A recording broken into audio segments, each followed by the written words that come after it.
I grew up in Saginaw, and I grew up with women. Quite an influence on my life. My grandmother, my mother, my sister. And it was very rich with history and promise. It was ingrained in me that community was important, that education was extremely important, and that it was really important to give back when there was an opportunity to do so. My grandmother used to always say, well, she said a lot of stuff.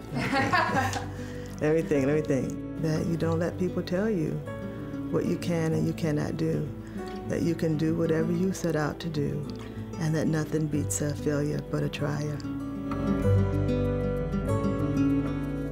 I decided to be a social worker because of the social worker at my middle school. I saw how she was able to help us, how she was able to reach out to us, how she was able to help us disclose things that we may have needed to talk about but didn't have anybody to talk about with. And I thought that I could do that. My work here with the Grand Rapids Bar Association is an opportunity for me to work with legal professionals to help coordinate programs and services that will benefit them in their practice. I served on the board for the Association of the Blind and Visually Impaired for the last 5 or 6 years. It certainly was welcoming for me to be a part of that and to find and explore ways that we can impact their lives.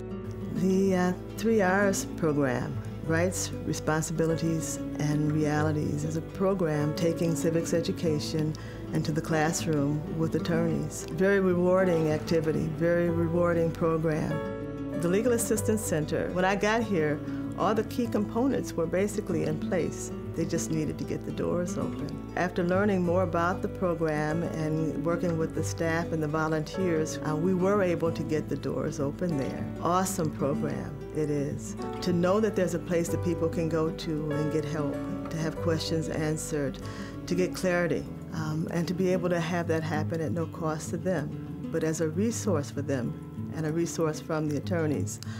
Again, I think it's just outstanding. There's a lot of work out there to be done, and it does me no good to have certain abilities and not be able to share them. Not only did I grow up in a family that thought or felt that service was important, but in my immediate family now, service has been extremely important for us there too. We are a serving family and strongly believe in community service.